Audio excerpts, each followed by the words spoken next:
Good morning mga pre, good morning mga chuy. So for today's video mga pre, mga chuy, Marsha rin yung nagbabalik. Backyard update tayo ngayon. Sinilip natin yung likod dahil natuyuan yung pan natin. And yung na-damage is yung Yamabuki. So may mga ilang mga breeders natin na na-damage dahil nga sa nasira yung pan, trapal, no? So doon sa mga nakikita nyo sa previous vlog, nandoon yung pan natin na color green. So yun mga pre, sinira ko na, nilinisan ko na, tinanggal ko na yung kahoy kasi yung ginawa ko dati is kahoy lang, no. So ngayon manifest tayo na sana itong mga pan natin is ma-upgrade natin into concrete pan para solid yung gasto, one time na gasto and pang matagalan, and then make sure lang na pulido yung pagkagawa, and then para iwas leak, no, water leak. So yan mga pre, mga chuy, explain ko mamaya yung mga gagawin natin, yung mga asikasuhin natin, din yung mga balak natin gawin dito sa backyard natin mga chuy. Then big shout out pala kay Coach JB Ray, doon yung mga di ko nakita, no, basta sa mga naalala ko lang dahil di ko pa na list. Shout out doon sa isang subscriber natin, no, sa isang subscriber natin na Sir Sugon. Shout out sa iyo boss. And kay Boss Solino, gumanda na yung setup niya na mga PKBM, no. So yun, tuloy-tuloy yung pagbi-breed niya, no. Isa sa mga solid nating customer from Cavite, Silang Cavite. So shout out sa iyo boss, and padamihin mo ng padamihin yung PKBN mo, and then select. So yun mga pre, mga choy, update na tayo ngayon.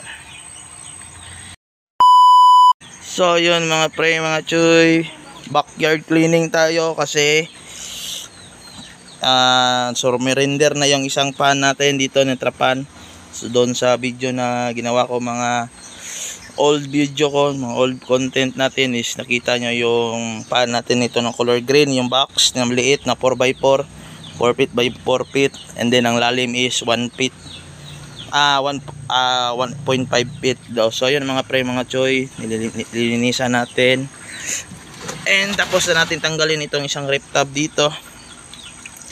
And sa ngayon, yan, wawalisan ko, tatanggalin ko yung lupa dyan na mo, yan. Kasi yung plan natin dito na part, yan, dito na part is lalagyan natin ng aquarium dito, yan, kagaya nito. And ito makulimlim na naman, another. So pag makulimlim and outdoor yung setup nyo, expected na magbawas kayo ng tubig, no, and then add lang kayo ng kakunti.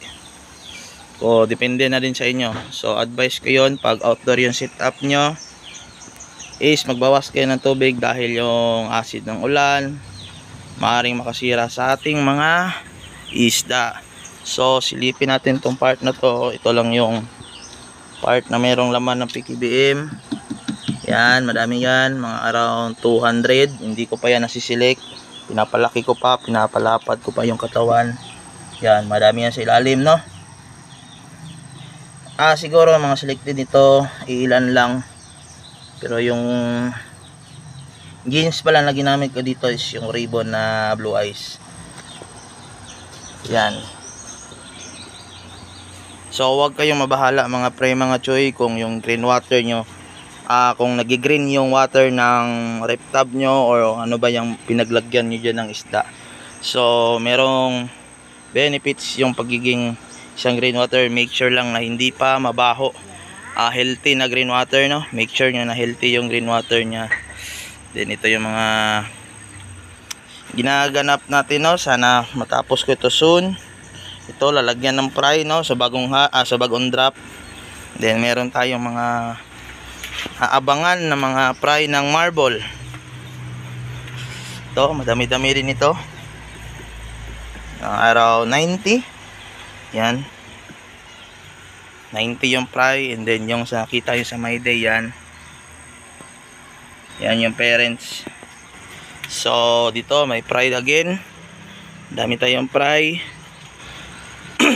Then itong may Yamabuki tayo na bibreed kasi sila yung nandoon, no, sila yung nandoon na green tab. So natuyuan dahil nga nasira, inilipat ko muna dito. So ginawa ko ng ganito kasi meron ako nakita na positive na pregnant, and make sure natin naka-screen kasi Yamabuki, and sana hindi nila makain yung fry nila dahil red eye sila, no, fry eater expected pag red eye. Number 1 fry eater sa mga live bearer. So tatapusin ko tong lilinisin dito, tatanggalin ko ito kasi medyo may damage ata na nagli-leak konti. In a 1 week, no, nagdi-drain siya, pero at least di naman ganoon kalakas. Then madami tayong lilinisan. Ito nasira tong haligi natin dito na part. So basta marami tayong gagawin and marami tayong balak gawin. So dito na part, explain ko, gawin ko itong 24 lahat to dito, nalalagyan ng mga selected, no.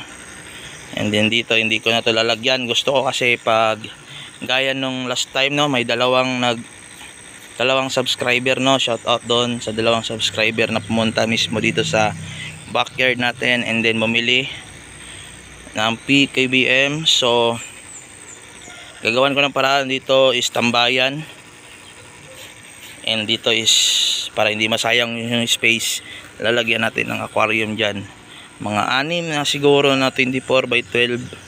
gagawa natin ng paraan na lagyan na siya ng aquarium na safety, no. So kahoy, expected kahoy kasi low budget tayo mga pre.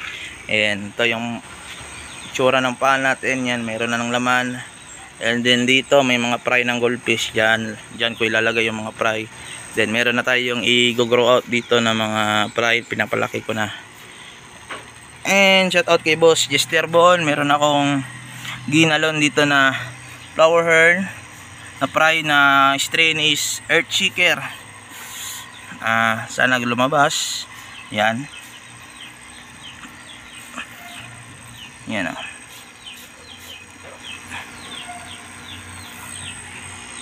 So yun mga pre, gaya ng ginagawa ko on the spot na content natin, on the spot na pagbisita sa mga ginagawa natin sa dito sa backyard. And ngayon tapos ko nang tanggalin yung Yamabuki na ililipat ko na dito. Yan. And ang project natin is linisan natin ito ngayon, and then sana hindi tayo abutin ng ulan dahil makulimlim na naman. And ma-share nyo ito update sa backyard natin, and marami tayong pre na abangan dyan. So yun mga pre, salamat sa panonood and ma-share nyo.